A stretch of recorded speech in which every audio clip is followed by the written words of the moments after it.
어떤 분의 글입니다. 얼마 전 동네 마트에 갔다가 포켓몬빵 줄 서는 곳 이런 안내 표지가 있는 것을 보았다. 물어보니까 대부분의 마트에 포켓몬빵을 사기 위해서 줄 서는 곳이 마련되어 있다라고 한다. 그리고 마트 열기 전부터 대기줄을 서야지 포켓몬 빵을 살 수 있다라고 답을 한다. 그런데 그걸 본 아들 녀석이 내게 묻는다. 왜 포켓몬 빵이 어른들한테 그렇게 필요하냐고. 그 말에 나는 어떤 답도 생각나지 않았다. 포켓몬 빵이, 정확하게는 빵 포장지 안에 들어있는 스티커가 어른들에게 왜 소중한 것이냐라는 물음에 대해서 뭐라고 대답해 주어야만 할까? 세상 사람들이 가끔 가다가 보면 열광하는 것들이 있죠. 그걸 보면 참 이해가 안 가는 것들이 있습니다. 왜 거기에 그렇게 대기줄을 서고 난리를 필까? 근데 하나님이 우리를 보셔도 마찬가지가 아닐까요? 왜 그렇게 나중 되면 기억도 안 날 거에 목숨을 걸고 그게 다라고 분노하고 매달리며 살아가는 걸까? 하나님도 우리를 보면서 그런 생각하지 않으실까요? 어느 목사님의 이야기예요. 저는 1994년부터 목사 안수를 받은 직후부터 사진을 시작했죠. 카메라를 시작하고 나서야 제 신용카드는 늘상 36개월 할부 연속이었습니다. 사고 싶은 장비도 많고 목돈은 없고 궁여지책으로 만들어낸 방도였죠. 1998년에 결혼하고 나서 첫 아이가 태어났습니다. 첫애는 호기심이 넘쳐나는 아이였죠. 스스로 힘으로 걸어 다닐 수, 또 기어 다닐 수 있을 때부터 집안 구석구석을 샅샅이 흩으며 온갖 살림살을 뒤집어 놔야 직성이 풀리곤 했습니다. 하루는 제가 별 생각 없이 카메라 렌즈를 꺼내서 탁자 위에 올려놓고 잠시 자리를 비웠습니다. 그런데 그 짧은 순간에 우리 아이가 카메라 렌즈에 손을 대서 바닥에 떨어뜨렸습니다. 렌즈는 바닥에 떨어졌고 당연히 렌즈 알이 깨졌죠. 그걸 확인하는 순간에 제 입에서는 저도 모르게 야 이 자식아! 라고 나쁜 말이 튀어나왔습니다. 사실 니콘 82mm 렌즈 그거 비싼 가격에 산 것도 아니고 이미 5년이나 썼고 어떻게 보면 감가상각도 다 된 상태였습니다. 하지만 사진을 좋아했던 저로서는 제가 아끼는 렌즈가 박살났다는 사실이 아이의 감정이나 아이의 자존감보다는 훨씬 더 중요했던 거죠. 그리고 즉시 나는 그 일로 아내와 한바탕 말싸움을 했습니다. 당연히 제가 꼼짝도 못했죠. 왜냐하면 렌즈를 아이의 손이 닿는 곳에 올려놓은 건 분명히 제 잘못이었기 때문입니다. 그런데 저는 지금도 그 깨진 니콘 85mm 렌즈를 수리하지 않고 눈에 잘 보이는 곳에 두고 다닙니다. 왜냐하면 눈앞에 보이는 내가 좋아하는 물건이 훼손될 때 나중에 지나고 보면 별게 아닌데도 그렇게 순간 분노하고 이성을 잃고 말았던 나를 늘 다시금 깨워주는 자극자가 되기 때문입니다. 이 목사님도 똑같은 말을 하고 있는 거죠. 순간 내가 그렇게 이것 때문에 분노나고 화나고 내가 이것 때문에 목숨 걸고 막 싸우고 그런 보물이 우리 가운데 있는가? 이 목사님도 그 렌즈를 보면서 그 생각하고 있는 거 아닐까요? 이게 별거 아닌데 왜 이렇게 나한테는 보물같이 내가 그러고 살았을까? 여러분 우리에게 보물이 무엇입니까?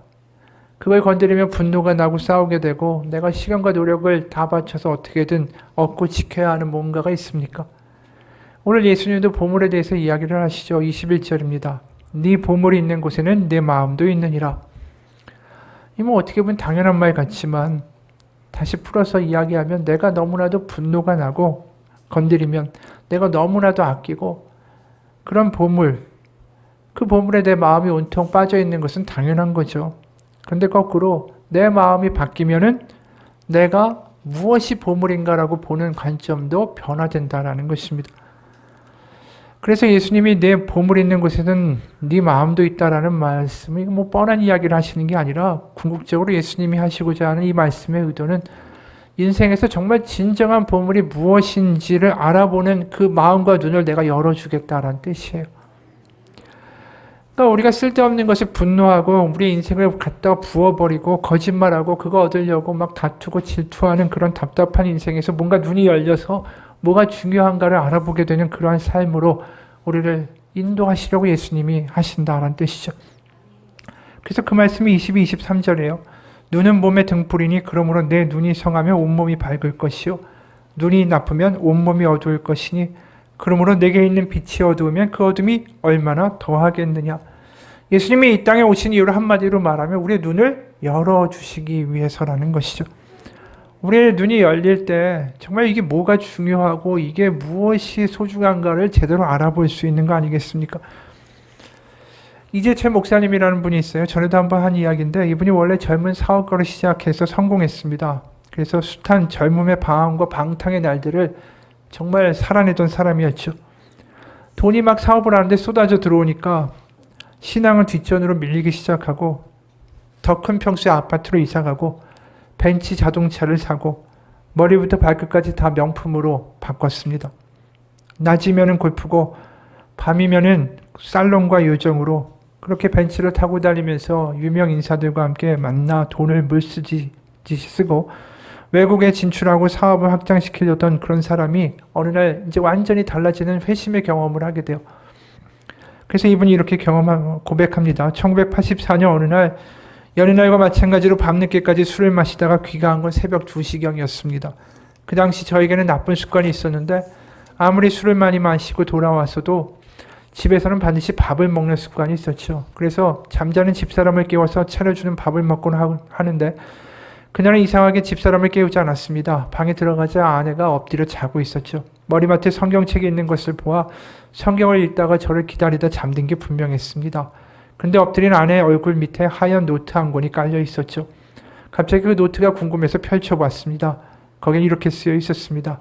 나는 오늘도 버스를 타고 수유리 너머로 갔다. 시골길을 하염없이 걸으면서 오늘도 어김없이 죽음을 생각했다. 약을 먹고 죽을까 아니면 손목을 그어서 죽을까. 그러나 그것은 내가 취할 길이 아님을 다시 한번 확인하고 돌아왔다. 나를 살리기 위해 십자가에 돌아가신 주님께서 주님의 뜻을 하시기 위해 내게 주신 남편이니까 나는 남편을 사랑해야만 한다. 나는 할 수 없지만 주님께서 사랑하라 명령하심으로 나는 사랑해야 한다.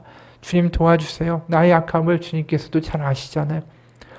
노트는 이런 글귀 옆에 얼룩진 눈물로 남겨져 있었다. 이 글을 읽고 도저히 잠을 이룰 수가 없었다. 심장이 멎는 것 같았고 귀에서는 커다란 북소리가 울렸다. 저는 그렇게 노트를 내려놓고 서재에 들어가 소리를 죽여가며 얼마나 울었는지 모릅니다. 제가 세상에 태어나서 처음으로 제 자신의 적나라한 실상을 똑바로 직면했기 때문이죠.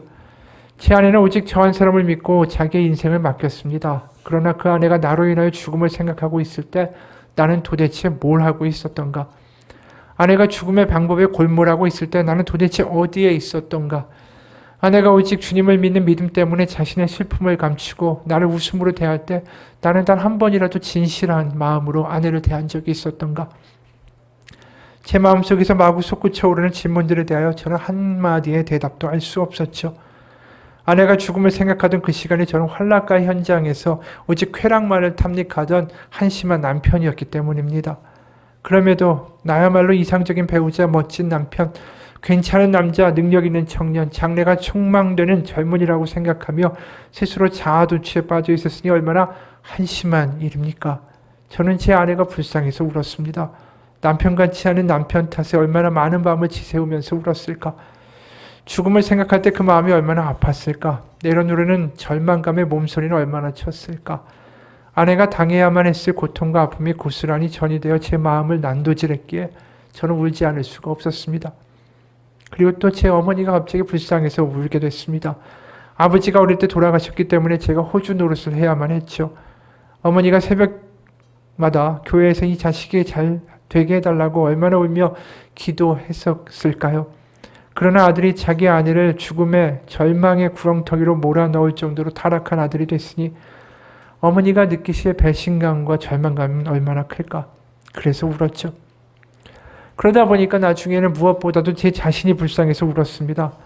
어머니의 태 속에서 생명을 받은 이래 하나님께서 끊임없이 은혜를 베푸시고 필요한 은혜를 필요할 때마다 덧입혀 주셨음에도 저는 마치 가룟 유다처럼 36년 동안 주님께 단지 배신으로 보답을 했을 뿐이었습니다. 내가 왜 이런 삶을 살고 있을까? 어찌다가 내가 이 지경까지 되었을까? 생각하면 생각할수록 저의 영혼은 악취가 진동하는 갈기가 찢어진 더러운 걸레 조각처럼 여겨졌습니다. 주님께 버림받은 영혼, 저주받은 영혼이라는 생각 때문에 저는 가슴을 치고 몸소리를 치면서 울었죠. 그리고 울면서 주님의 이름을 불렀습니다. 처참하고 참담한 제 실상을 알았기에 제 자신에게는 더 이상 소망이 없기에 남은 거라고는 절망뿐이기에 저는 낮고 낮은 마음으로 주님의 이름을 불렀습니다. 그 순간 누군가가 등 뒤에서부터 저를 감싸 안아 주었습니다. 매우 푸근했습니다. 제가 우는 소리에 잠이 깬 아내가 들어왔나 보다 하고 뒤를 봤지만 아무도 없었습니다. 착각이었나 보다 하고 다시 눈을 감았죠. 그러자 누군가 재차 포근히 안아주는 것이었습니다. 그 포근함이 처음보다 더 강했습니다. 뒤를 돌아보았지만 역시 아무도 없었습니다. 세 번째로 눈을 감았을 때 제 마음속 깊은 곳에서 세미한 음성이 울리기 시작했습니다. 나의 사랑하는 제철아, 나는 너를 한 번도 버린 적이 없단다. 저는 깜짝 놀랐고 그 음성은 계속됐죠. 네가 나를 버리던 그 순간에도 나는 줄곧 너와 함께 있었단다. 앞으로도 나는 영원토록 너와 함께 할 것이다. 나는 너를 사랑하기 때문이다. 그것은 분명 주님의 음성이었습니다. 제가 가장 처참한 절망과 비통 속에서 몸부림치는 순간 바로 주의 영이신 성령님께서 바로 그 자리에서 저와 함께 하시며 주님의 사랑으로 저를 품고 계셨던 거죠. 비참한 제 실상을 발견하고 절망 속에서 낮고 낮은 마음으로 주님의 긍휼하심을 경험할 때 성령님이 제 마음에 들어오시고 제 주인이 되사 저를 바꾸기 시작하셨습니다. 제가 그토록 즐기던 술과 담배가 냄새마저 역겨워진 것도 그날부터죠. 손에서 떠나지 않았던 트럼프와 화투가 보기도 싫어진 것도 그날부터입니다. 친구들과 동료들 그리고 사랑했던 가족들이 저보고 변했다라고 말하기 시작한 것도 그날부터고 제 가정과 저의 일터가 진리 위에 바로 서기 시작한 것도 바로 그날부터였습니다. 그로부터 만 8년 3개월이 지나 오늘 저는 여러분 앞에 목사로 서 있습니다. 이분의 간증을 보면서 무슨 생각이 드십니까? 이분이 자기가 잘 살고 있다. 자기는 정말 멋진 남편이다. 애써서 돈 잘 벌어다 주면 그게 다라고 생각하던 그런 인생에서 뭔가 눈이 확 열리게 된 계기가 뭡니까? 바로 아내가 자기를 그렇게 사랑하고 있다라는 것을 느끼게 된 이유부터 아닐까요? 그리고 자기를 사랑해주는 어머니가 보이기 시작하고 그리고 더 나아가서 뭘 경험하게 됩니까? 하나님이 이런 못난 나를, 엉망인 나를 사랑하시는구나가 보여지기 시작한 거죠.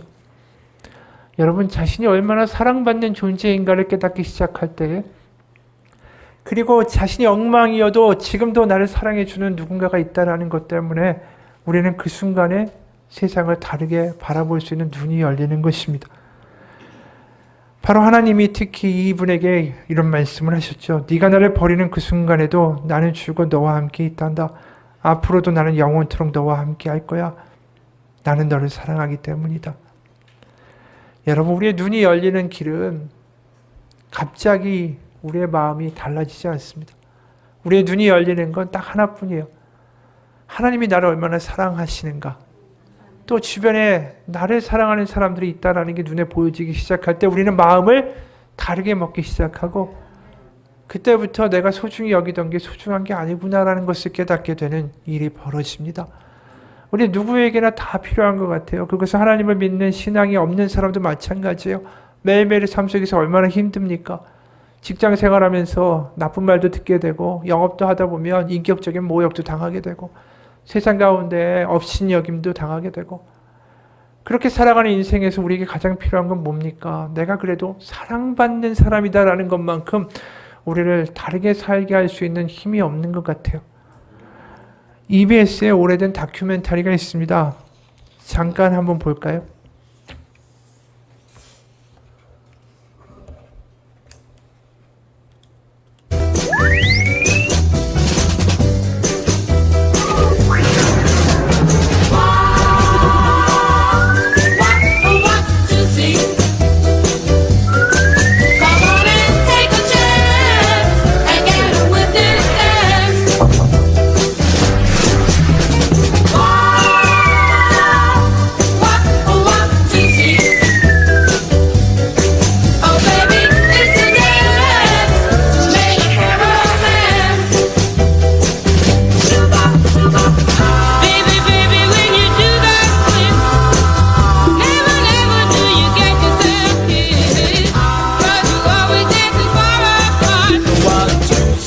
Girl is a really smart.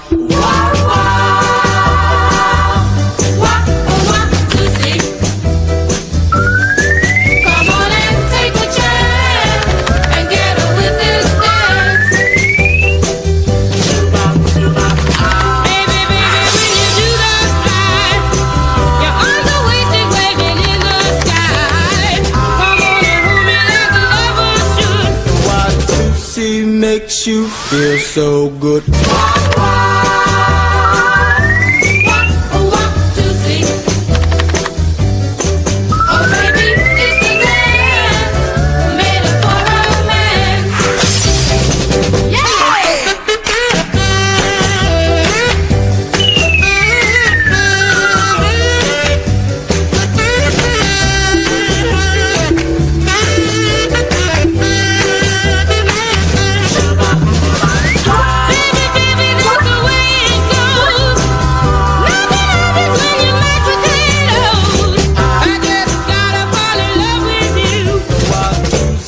Is the dance to do.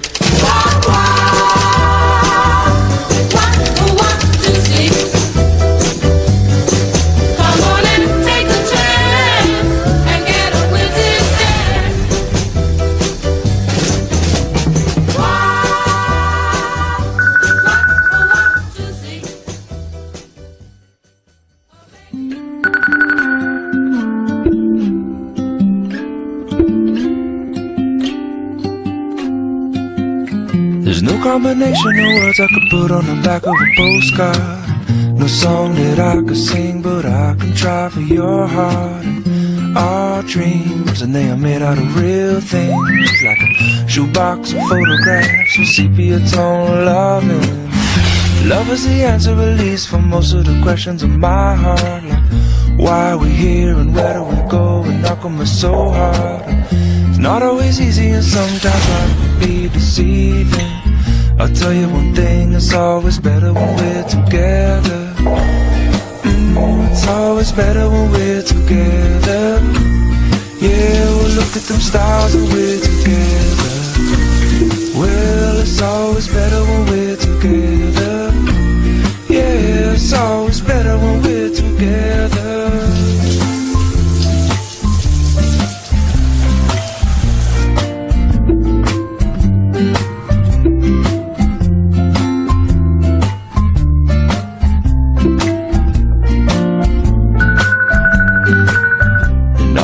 Moments just might find their way into my dreams tonight, but I know that they'll be gone when the morning light sings or brings new things. For tomorrow night you see that they'll be gone too.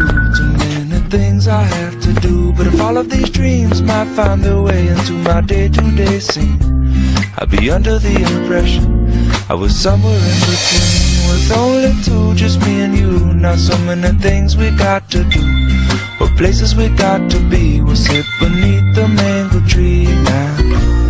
Yeah, it's always better when we're together. We're somewhere in between together. Well, it's always better when we're together.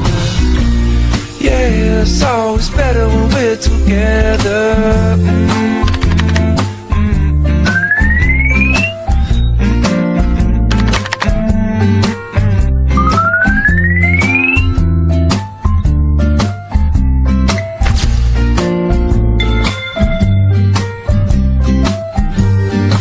I believe in them.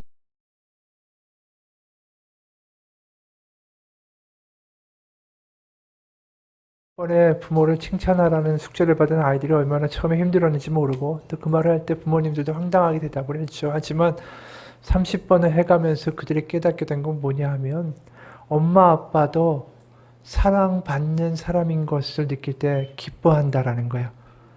엄마 아빠라는 역할에 지쳐 살아가는 그런 사람이 아니라, 어른이 아니라 엄마도 사랑받는 존재고 아빠도 사랑받는 존재고 나도 사랑받는 존재라는 것을 느끼게 된 그 가정의 변화가 이 30번의 칭찬의 과정 가운데 경험되었다라는 것이죠. 여러분, 맞습니다. 가정의 변화는 다른 데 일어나는 게 아닙니다. 내가 사랑받는 존재라는 것을 느껴지고 살아갈 때, 교회도 마찬가지예요. 교회가 참다운 교회가 되고 신앙 공동체로서 이 세상 가운데 승리하며 살아가는 길은 내가 하나님의 사랑을 받고 있고 내가 형제자매의 사랑 안에 속한 자라는 것을 느끼고 살아갈 때뿐입니다. 그게 없으면 우리 가운데 참 모든 것들이 무너지게 돼요. 내가 왜 이렇게 열심히 일을 하며 사는지, 내가 왜 이렇게 수고를 하는지, 내가 왜 이렇게 고생하는지, 그냥 버티는 삶일 뿐이죠. 어느 정신과 의사의 글이에요. 한 입원 중인 알코올 중독 환자가 상담을 요청해 왔다. 자기의 이야기를 잠시 들어달라는 것뿐이었다. 내가 알겠다고 하자 그는 아무에게도 털어놓지 못했던 자신의 이야기를 시작했다. 그의 아버지는 너무 일찍 돌아가셨고 그 후 우울증에 시달리던 어머니마저 끝내 자살을 택하셨다.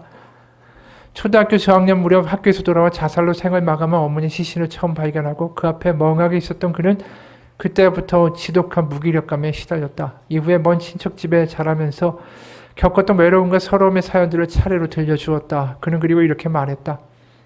초등학교 6학년 막걸리 심부름을 하다가 처음으로 술을 마셔봤죠. 세상에 이게 천국이다 싶더군요. 성인이 된 이후 사업의 실패와 가정의 불화 그리고 이혼이 이어졌고 그럴수록 그의 과음은 더욱 심해졌다. 결국 알코올 중독 외에도 우울증과 간경화 판정을 받고 입원하기까지의 과정을 담담하게 털어놓았지만 나는 그 이야기에 눈물이 흘러내렸다. 이야기를 다 들은 후 나도 모르게 내 입에서 이런 말이 나왔다. 술을 마시지 않았으면 벌써 죽었겠군요. 환자에게 술을 사주고 싶다라는 마음이 든 것은 그때가 처음이었다.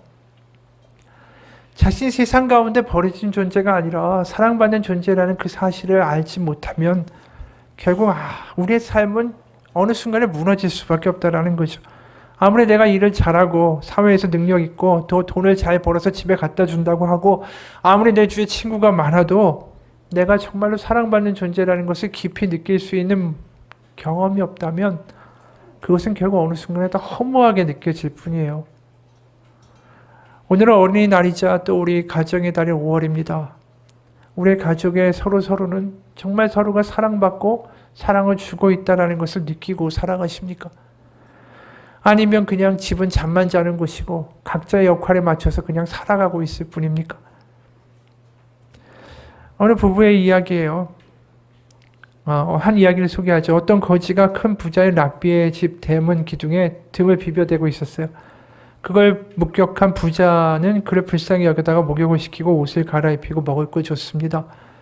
이튿날 이 이야기를 듣고 거지 부부가 어제 그 거지처럼 부자 랍비의 집 대문 기둥에다 등을 비비기 시작했어요. 이를 보게 된 랍비가 도와줬을까요? 안 도와줬을까요?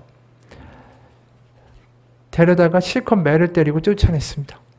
거지 부부가 쫓겨나면서 불공평하다고 불평하니까 랍비가 이렇게 대답했습니다.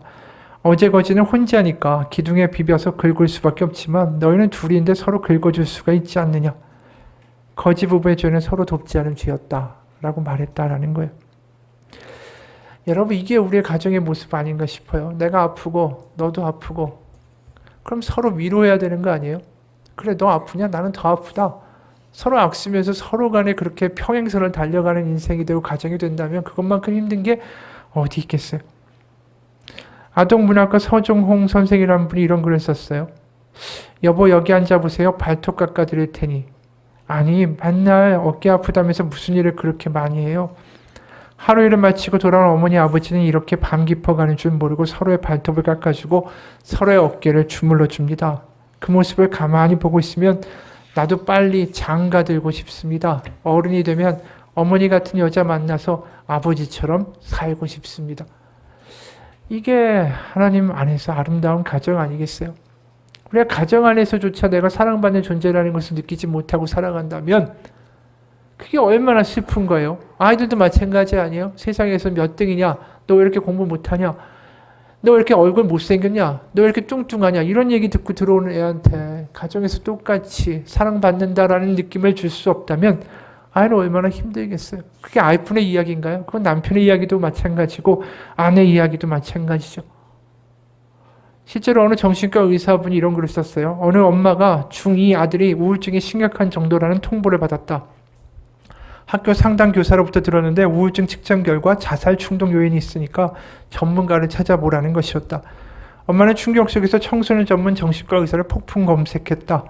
그래서 찾아가 보니 심리검사 해보니 우울증이 맞았고 짐작대로 부모의 오랜 갈등이 아이에게 큰 영향을 미쳤다라는 진단을 받았다. 약물 치료도 필요하다고 해서 약을 처방받고 집에 돌아오는데 아이가 나 정신병자 아니니까 정신병원 안 가겠다라고 선언하듯 말했다. 약도 안 먹겠다라고. 어찌됐든 간에 그 아이를 달래서 결국 정신과로 데려왔고 바로 나의 앞에 앉은 아이에게 내가 물었다. 네 속마음도 모르고 부모님은 늘 그만하라고 잔소리만 했겠네. 요즘 어떨 때 죽고 싶은 생각이 드는데 사람들은 누가 죽고 싶다라는 말을 했을 때 그 마음에 대해서 자세히 묻는 게 상대방에게 상처를 주는 행동이라고 여기지만 그 반대다. 고통 속에 있는 사람이 가장 절박하게 원하는 이야기는 바로 그거다. 내 고통을 드러냈을 때 바로 그 마음과 그 상황에 깊이 주목하고 물어봐 준다면 그것이 바로 위로고 사랑이 느껴지는 시작이기 때문이다. 그렇게 몇 차례 만나 이런저런 이야기를 들어주던 사이에 이 아이의 반응이 조금씩 달라지기 시작했다. 엄마 옆에 바짝 붙어 앉기도 하고 밥을 차려주면 군소리 없이 먹었다. 아이의 표정도 부드러워졌다. 근데 이런 변화의 근본적인 이유는 따로 있었다. 시간이 조금 지난 후에 아이가 엄마한테 이렇게 말했다고 한다. 엄마와 손을 잡고 병원에 오고 간 그 시간이 좋았다고. 병원 근처에서 엄마와 함께 먹었던 돈가스가 너무 맛있었다고. 그리고 병원 진료실에 함께 있을 때 의사의 이야기를 들으면서 엄마의 눈에 눈물이 고이고 눈동자가 흘리는 걸 자기가 봤다고. 그렇게 흔들리는 눈동자를 보면서 아, 우리 엄마가 나 때문에 힘들어하는구나 라는 걸 느끼며 도리어 안심했다고. 이 말에 엄마는 펑펑 울 수밖에 없었다. 아이에게 자기가 엄마에게 아무것도 아닌 존재가 아니다라는 확인이 이 아이에게 뿌리 깊은 안정감을 준 것이다. 약물과 상담 치료를 다 거부했지만 아이는 엄마의 흔들리는 눈동자에서 자기의 존재감을 확인하고 평안해졌다. 아이의 그 말을 내게 전하며 엄마는 강물처럼 또 울었다. 여러분, 이 여러 가지의 세상의 이야기를 하지만 결국 예수님이 이 땅에 오신 이유가 이것이다라는 말을 하고 싶기 때문이에요. 우리가 못나고 문제가 많고 외롭고 때로는 우리의 마음을 알아주는 사람 하나도 없는 것 같아도 지금도 하나님은 우리를 사랑하신다라는 게 그게 결국 궁극적인 예수님이 이 땅에 오신 이유입니다. 우리가 하나님이 날 사랑해. 무슨 사랑이야. 그냥 열심히 사는 거지. 내 힘을 의지하고 사는 거지. 무슨 사랑 이야기야 하지만 그럼에도 우리 마음 가운데 있는 공허함과 텅 빈 마음을 채워줄 수 있는 사랑이 필요하죠. 그리고 그 사랑을 하나님은 우리에게 주시겠다라는 보증을 바로 예수 그리스도의 십자가를 통하여 보여주신 것입니다. 오늘 예수님의 말씀도 마찬가지예요. 세상의 보물 별거 아니야. 하나님 잘 믿어. 이런 교훈을 이야기하시는 게 아닙니다. 하나님이 널 얼마나 사랑하는지, 네가 사랑받는 존재인지를 알아라. 내가 그걸 너에게 알려주기 원해. 그거에 대해서 너희가 눈이 열리면 쓸데없는 것 때문에 너의 목숨을 걸고 화내고 분노하고 너의 인생을 퍼붓는 짓은 하지 않게 될 거야. 예수님이 이 땅에 오셔서 수많은 맹인들의 눈을 열어주셨죠. 그게 육신의 치유만을 의미할까요? 왜 굳이 맹인들의 눈을 열어주셨을까요? 그것은 분명한 메시지가 있는 겁니다. 우리의 마음의 눈이 열려지기를. 그래서 내가 뭘 잘하고 내가 뛰어나고 내가 무언가 탁월해야 그래야 세상 가운데 사랑받고 하나님의 인정을 받을 수 있는 존재가 아니라 당신이 어떠한 존재인든 상관없이 하나님이 당신을 사랑하고 계시다고. 그것을 느끼고 살아가다 보면 그것이 체험된다면 당신은 더 이상 어떤 다른 것을 취해서 자신의 존재 가치를 인정받으려고 할 필요가 없다라는 걸 알게 될 거라고. 여러분, 우리가 조건 없는 사랑을 경험해 본 적이 없어요. 그래서 하나님의 사랑이 얼마나 대단한가, 그리고 그런 사랑이 있는가에서 절감하지 못할 때가 많아요. 근데 하나님의 사랑은 내가 어떠한 모습이든 내가 얼마나 못났든 내가 얼만큼 한심하든과 상관없이 부어지는 사랑입니다. 누가 사랑에 대해서 이런 글을 썼어요. 우리는 어릴 때부터 대부분 사랑을 경험한 적이 없죠. 우리가 경험한 건 대부분 보상입니다. 어렸을 때부터 예의 바르게 행동하고 공부 잘하고 할머니께 웃음 보이고 손 자주 씻으면 사랑받을 거라고 배웠습니다. 이것이 조건적인 사랑이라는 것을 알지 못한 채 우리는 사랑을 받기 위해서 늘 열심히 살았죠. 그래서 할머니가 나한테 실망했다, 부모님이 실망했다라고 하면 나는 슬펐죠. 그건 사랑을 받지 못한다라는 뜻이기 때문이죠. 더 커서 학교에 갔습니다. 친구도 생기고 친구들과 함께 하면서 친구들에게 많은 공을 들였죠. 같은 말, 같은 행동. 하지만 내 마음을 잘 알아주지 못하는 내 기대를 저버린 친구들에게 슬퍼졌죠. 어떻게든 저 친구들에게 인정받고 사랑받겠다 했는데 그게 내 뜻대로 되지 않더군요. 그럼 공부 잘해서 내 존재를 인정받겠다라고 마음먹었습니다. 밤까지 새면서 시험 공부를 했지만 잘 보진 못했어요. 성적표를 보고 슬펐습니다. 내가 머리가 나쁜 건지 난 해도 안 되는 인간인지. 부모님의 실망하는 얼굴이 눈앞에 선하고 잘난 체 하는 친구들의 웃음이 눈앞에 선하죠. 선생님이나 부모님한테 인정 못 받으니까 맨날 못났다는 이야기만 들으니까 나는 그렇게 슬펐습니다. 그러다 내게 좋아하는 사람이 생겼죠. 그런데도 그 친구를 만나면 내 모습을 그대로 보여줄 수가 없었어요. 내가 엄마나 동생한테 하듯이 그대로 보여줄 수가 없었습니다. 그러면 날 좋아하지 않을 것 같아서요. 내숭도 떨고 멋진 척도 하지만 그 친구를 만나고 돌아오면 힘이 듭니다. 꼭 내가 다른 사람이 되는 것 같았어요. 그런데도 그 친구는 내 노력과 내 사랑이 마음에 들지 않았나 봅니다.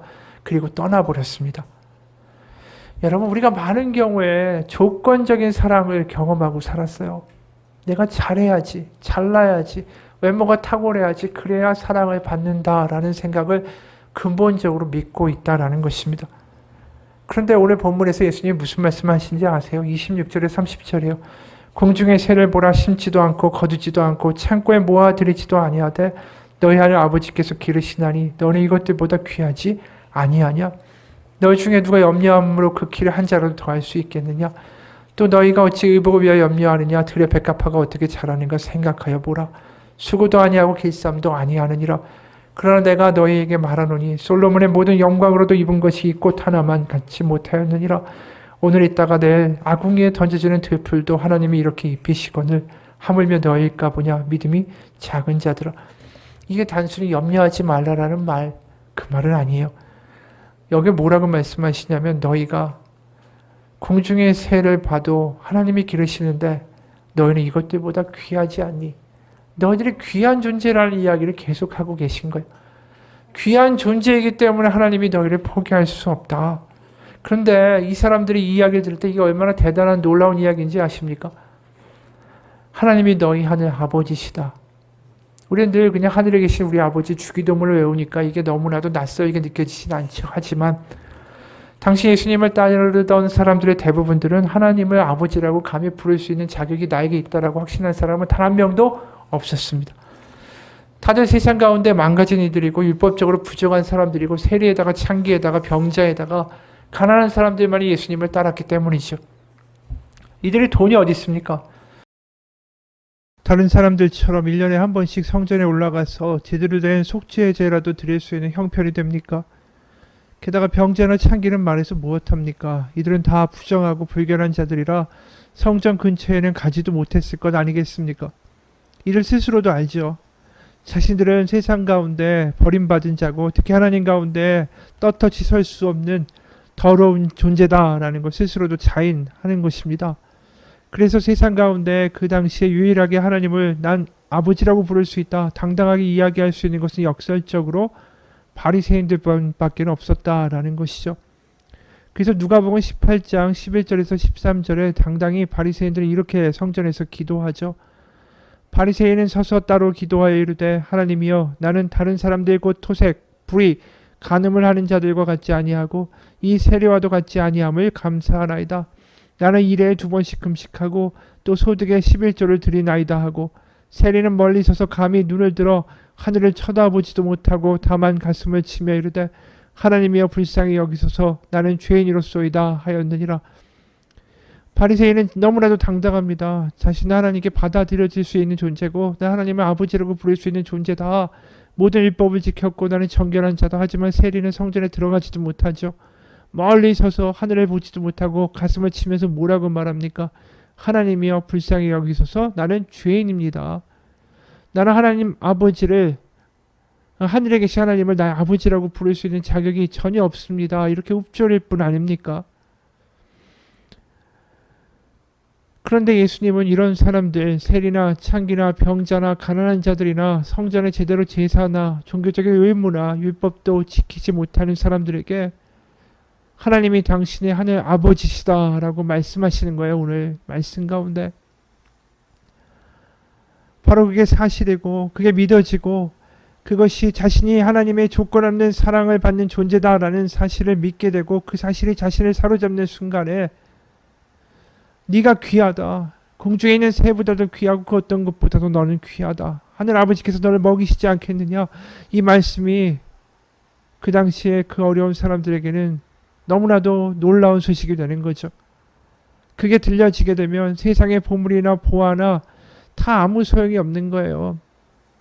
하나님이 나를 귀히 여기신다. 내가 사랑받는 존재라는 것이 그 마음 가운데 와닿는 순간에, 그 사실이 자신을 소유하는 순간에 더 이상 세상의 보물을 얻기 위하여 달려갈 필요가 없다라는 거죠.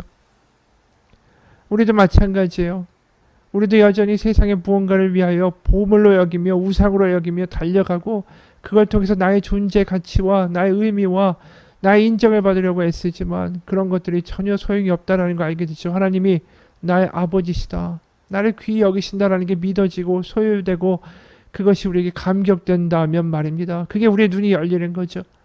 오늘 예수님이 우리 가운데 눈을 열어주기 위하여 오셨다라는 것입니다. 구약 성경도 계속해서 말씀해요. 하나님은 우리의 눈이 열려지기를, 이스라엘 백성의 눈에 열려지기를 하나님은 계속 기다리고 열심히시다라는 것이죠.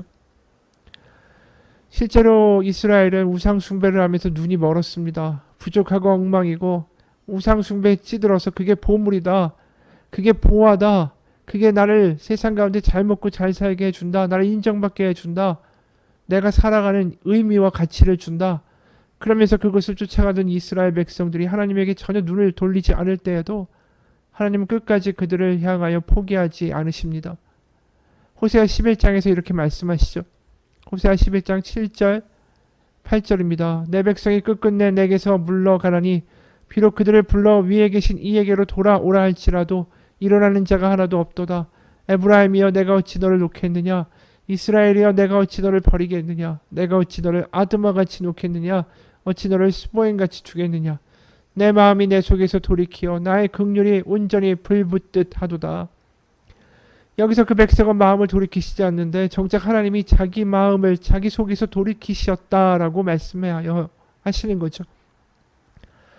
멸망되어야 마땅한 이스라엘을 엎어버리시는 게 아니라 자신의 마음을 엎어버리시는 거예요. 그래서 세번역은 그 말씀을 이렇게 전달합니다. 너를 버리려고 하여도 나의 마음이 허락하지 않는구나. 너를 불쌍히 여기는 애정이, 사랑이 나의 속에서 불길처럼 강하게 치솟아 오르는구나.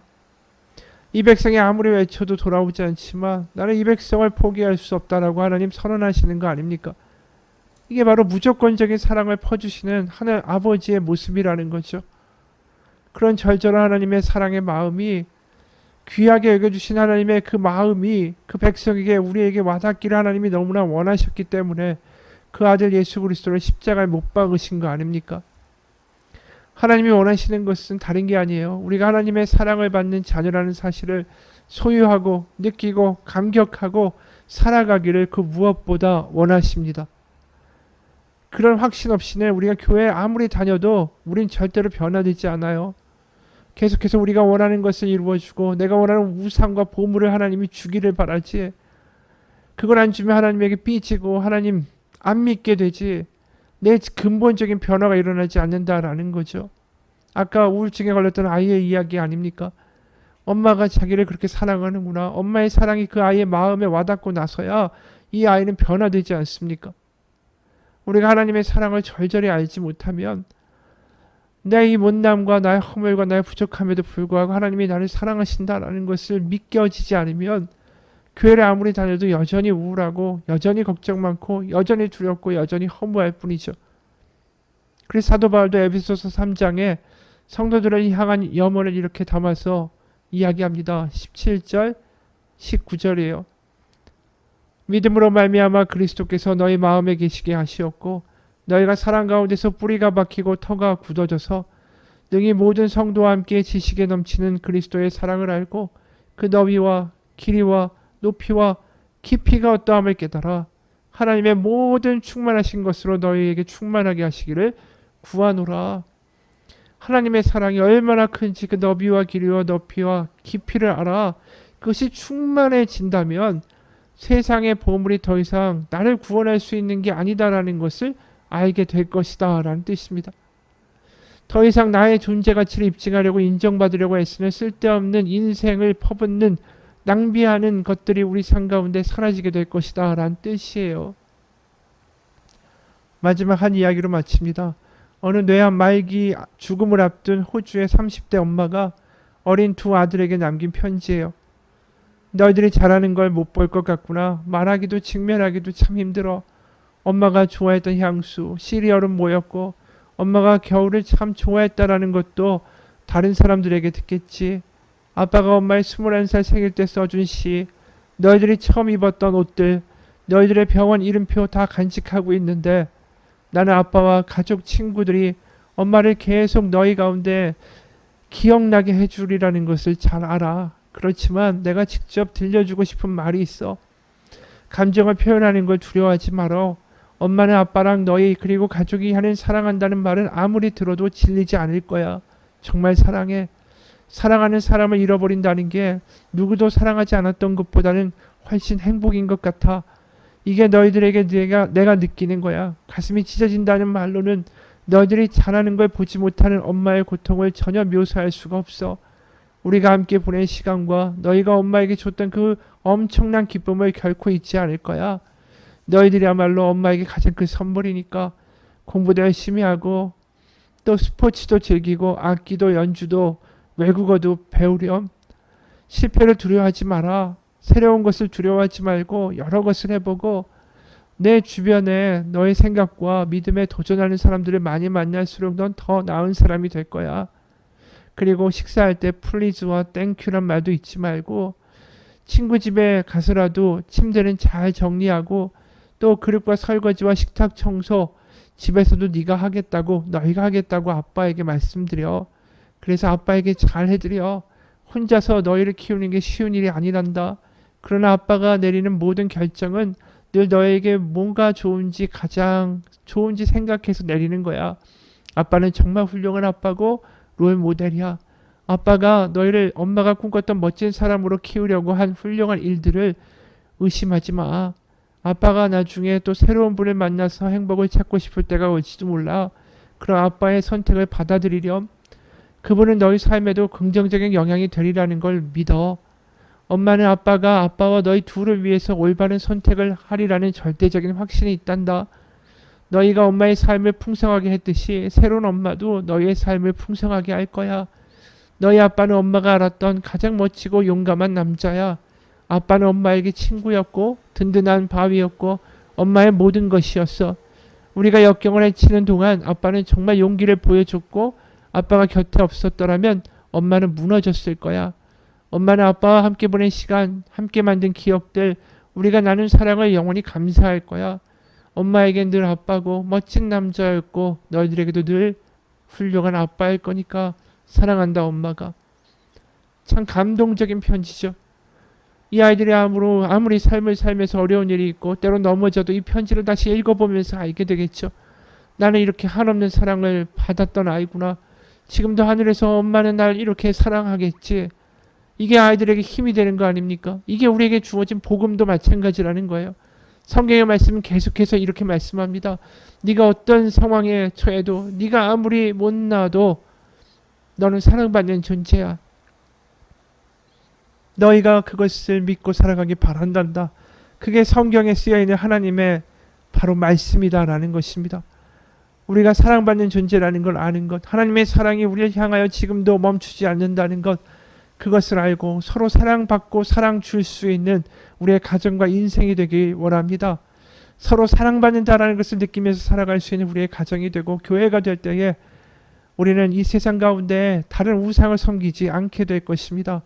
여러분, 영원히 남는 것, 그것은 결국 사랑 안에 거하며 살아가는 것뿐입니다. 같이 기도하겠습니다.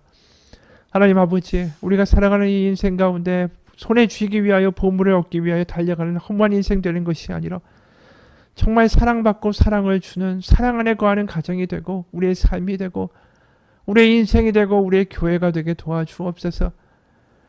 예수 그리스도의 이름 받들어 기도합니다.